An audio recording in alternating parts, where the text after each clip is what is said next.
Are they going to overrule us? Yeah.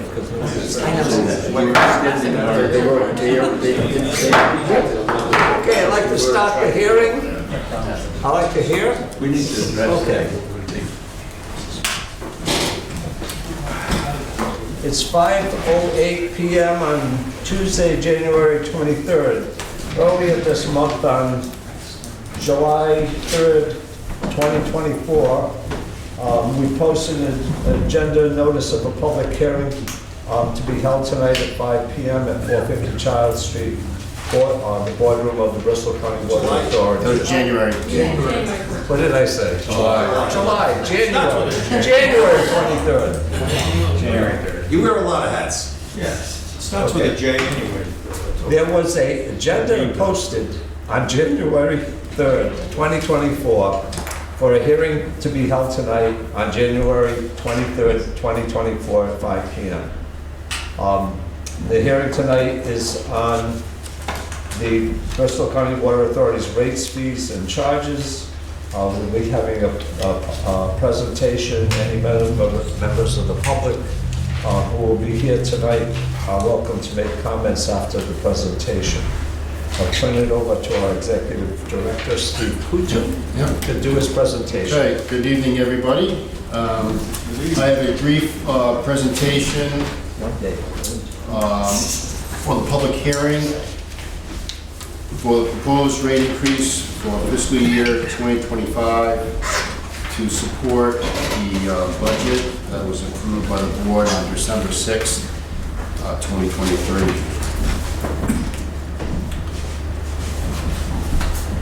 Nice picture here of our tank at Roger Williams University overlooking Mount Hope Bridge. Just a brief background, BCWA serves the towns of Barrington, Bristol, Warren. Overall, a little over 50,000 customer population. We have 17,395 metered water connections as of the end of last year. We average 3.2 million gallons per day. We have 233 plus or minus miles of pipeline in the ground and 33 employees.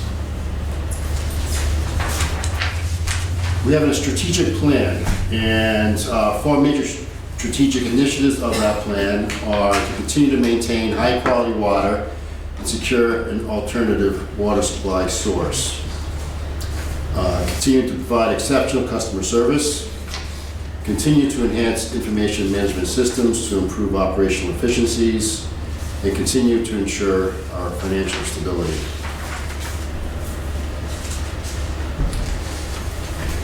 We are faced with many challenges that not really just only here at Bristol County Water, some are, but also challenges in the water industry itself. But our one main challenge is a single source of water supply. As you all know, all our water is purchased from Providence Water from Citra Reservoir.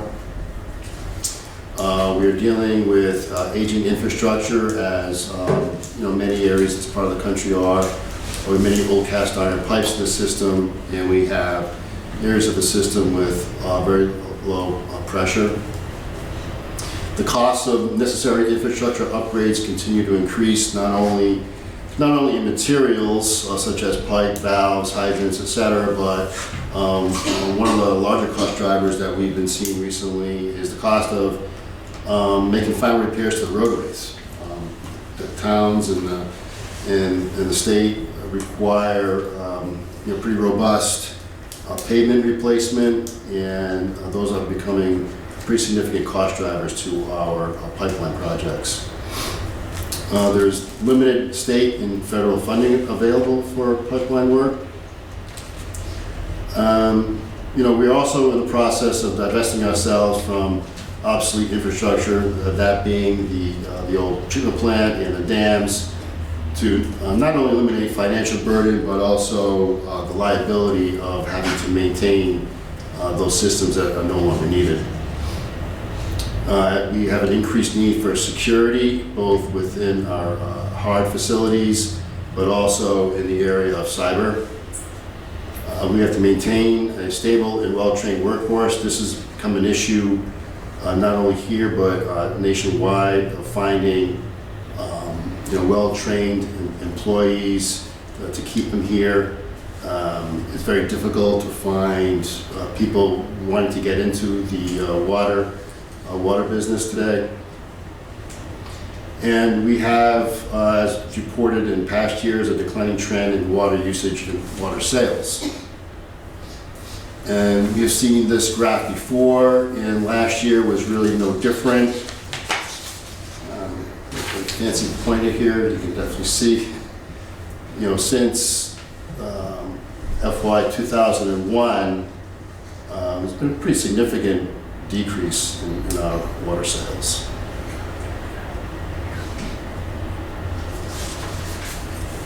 The most critical issue is the water supply. As noted before, all our water is in Providence.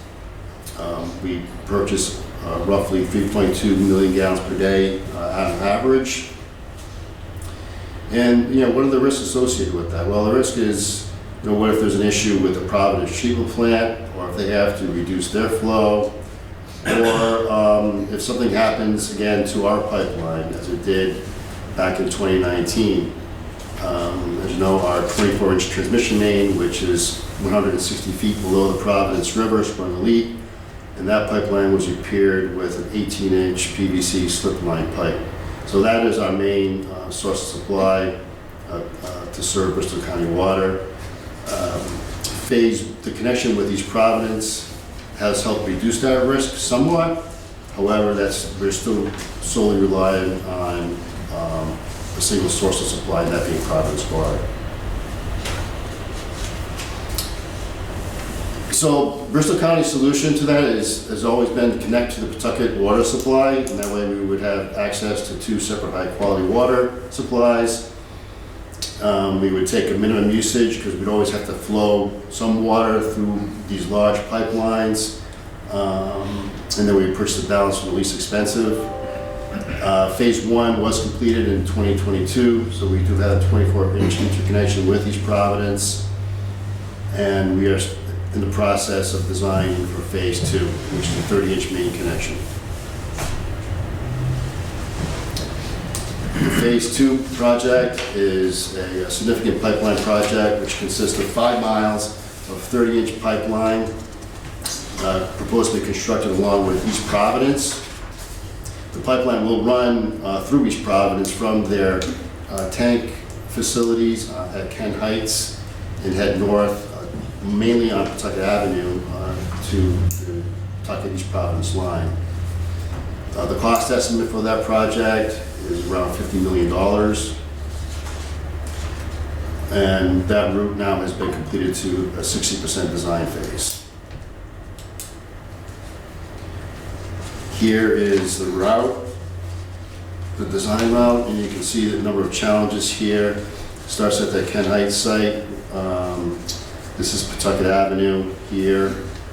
It runs through some local city streets heading north.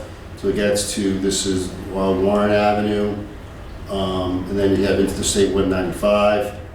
The plan is to drill in the bedrock below I-195, a tunnel, and the pipeline would be installed within that tunnel. The pipe then will come out in a parking lot at a business on Waterman Avenue here. This is Waterman Avenue. The project then heads west, to the intersection of Pawtucket and Waterman Avenue. Then head, oops. Go along right.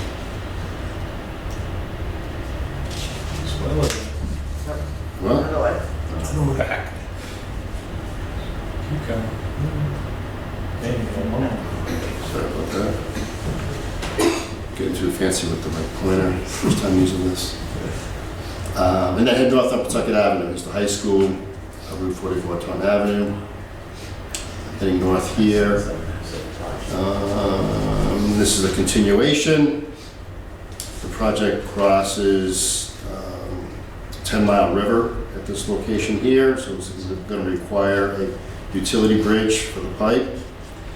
Continue on Pawtucket Avenue, and this is where there was a route change. Initially, the plan was to stay on city streets here. However, it was found to be too crowded with city utilities, and the streets were very narrow. So the new route actually stays on Pawtucket Avenue, which is going to require another pipe bridge here as we cross over the railroad. And continue here, and then another pipe railroad crossing here. This one goes underneath the railroad and then connect to Pawtucket water supply. So as you can see, it's a number of challenges here, which is the reason why the design has taken as long as it has. There's a number of different agencies that we need to deal with. DOT for the work crossing under the highway, also along Pawtucket Avenue, the DEM as we cross over the 10-mile river, the railroad crossings. There are a couple of private property easements that we need to obtain, particularly on Waterman Avenue, and also the Department of Health as we blend. We're going to be blending Providence and Pawtucket water, and so there's a treatment scheme involved with that, so we need their support as well. I'm going the wrong way again. Okay. So our plan, our 10-year plan has been designed, if you will, for construction with and without East Providence. Over the years, we've built some reserves to apply to the project cost to minimize rate increases going forward. Currently, the budget does not account for any state or federal funds, so it's the worst case scenario. We have applied to the renowned Infrastructure Bank, which supports projects of this nature, and the project continues to be ranked high on the state project priority list. East Providence, we do have a cost share agreement on the design of Phase 2, which is not inconsequential, as the design costs have approached $2 million. East Providence is a 50-50 cost share. East Providence has contributed their share of $300,875 for costs in 2023.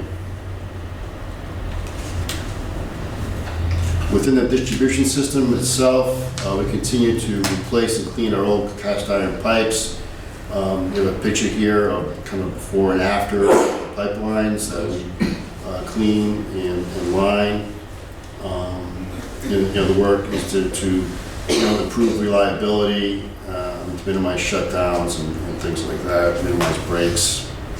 And over the past 10 years, we've been pretty aggressive,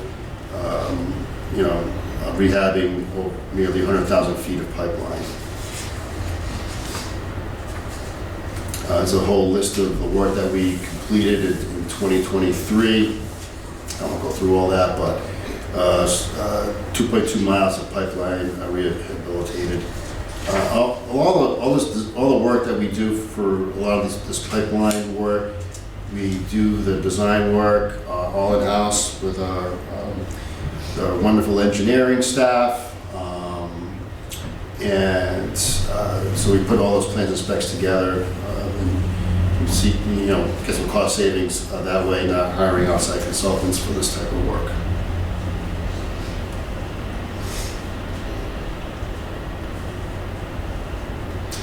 So for 2024, we have some additional projects, cleaning and lining in Barrington, Bristol, and in Warren. Total pipeline we have for this coming year is 7,500 feet. And our 10-year capital plan includes about $1 million to $1.5 million per year for pipeline renewal work.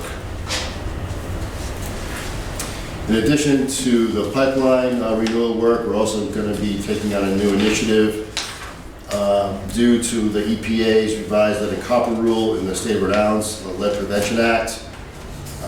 We start tackling our lead service line replacements. A couple of key points here is the development of a service line inventory for both the public and the private side of the service line for the entire system has to be completed by October of this year. We've already established a website where customers can identify the materials that make up their water service lines, so we're far ahead of the game on that front.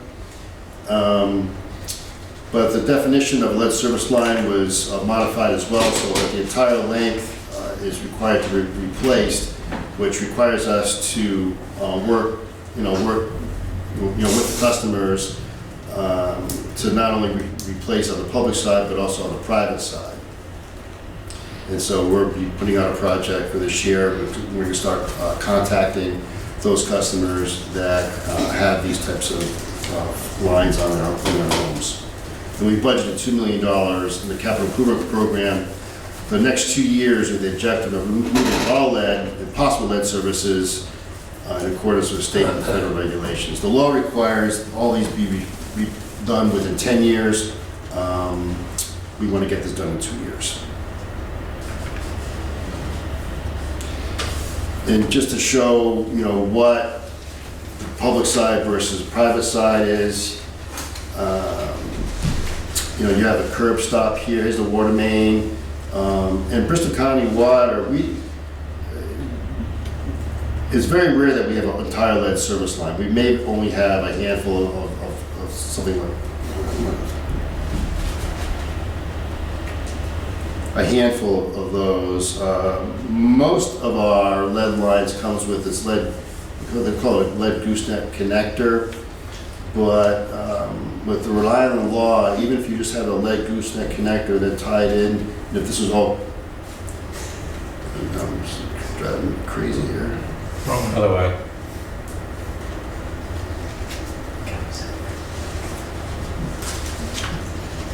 Go back backwards. You can go for it. 8, 9, 10.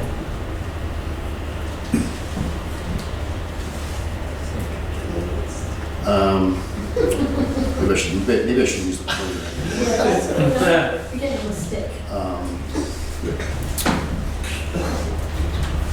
If the lead gooseneck were just tied into a galvanized line, that entire line is considered a lead service line. And even in the inventory, if you can't identify what the materials are made out of, then the assumption needs to be that it's a lead service line. So it's a challenging law to deal with, but we're prepared to move forward.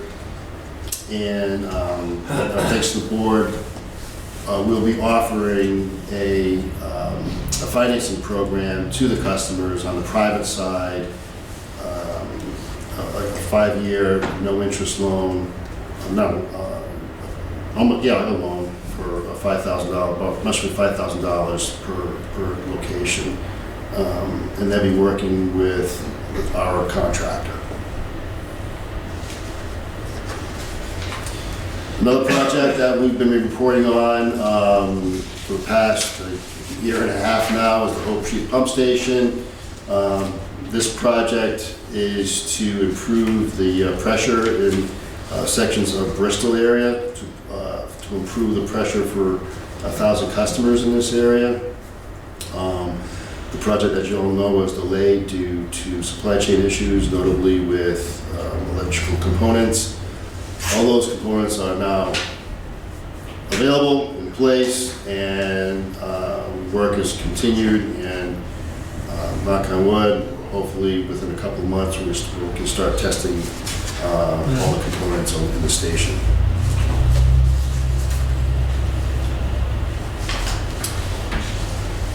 For facility planning and removal of obsolete treatment facilities, as you all know, the removal of the dams is underway and is scheduled to be completed this year. The project's been widely supported by various environmental groups, and we've been very fortunate in grant funding. We pretty much have enough grant funds to cover the entire cost of the project with $3.9 million. We completed phase 1 of the treatment plant demo, which consisted of the exterior structures, the tanks, and the piping was completed this past summer. And phase 2 includes the buildings, and that's planned for this year. Photo of the commencement of the upper dam removal. This was phase 1 plant demo, and this was when they were there. Work, and now it's just flat, empty space. Give us room for plans for a potential new garage facility. Looking at our capital budget for this fiscal year 2025, total of $5,755,000. Get a breakdown for each of those specific projects mentioned previously.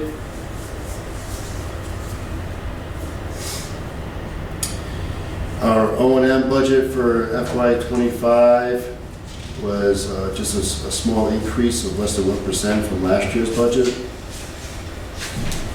We have increases just due to inflationary issues, utility rate hikes, electric, gas, insurance rate, and just general O&M costs. But we do have some decreases in professional service fees, pension contribution, and computer and software expenses. But the budget was built with staff input, and to continue to maintain a high level of service is the most important objective here. And then just looking at a breakdown of the budget as a whole, you can see that a third of the budget is into actual project work, money going right back into the system to improve the system. Less than 25% are employee expenses, 18% is in purchased water, 26% are the remaining O&M expenses.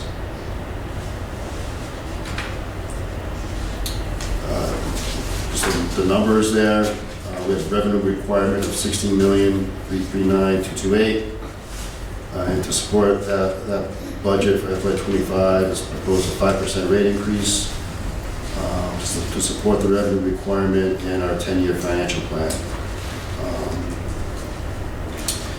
Breaking that down to an average residential cost increase, and a 5% comes down to an increase of $41 per year, or $3.42 per month.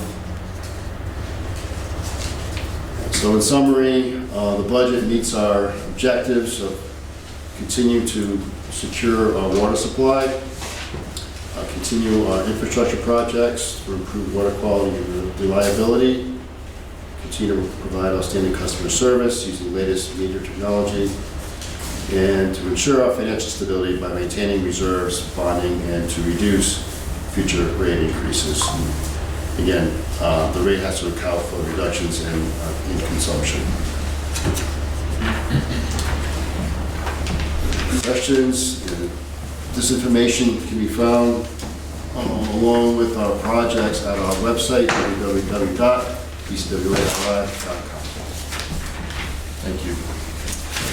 Thank you, Steve. I apologize for using this. You could practice. Maybe my thumbs are too big.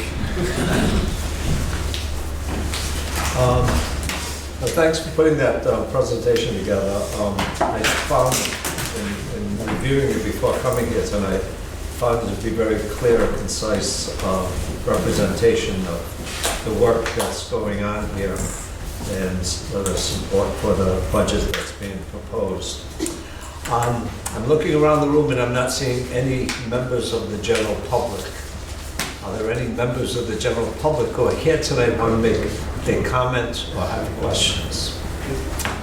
Hearing, the board will have the opportunity at the meeting in a few minutes, board meeting, to take action on rate increase, and we can certainly have a discussion at that time by board members. But hearing that there are no members of the public, seeing that there are no members of the public, and there are no comments from the public, nothing has been written, no written comments were received,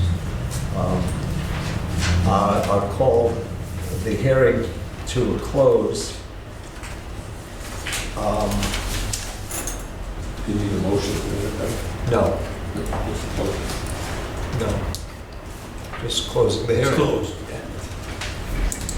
No, there are no comments to be made. Close the hearing.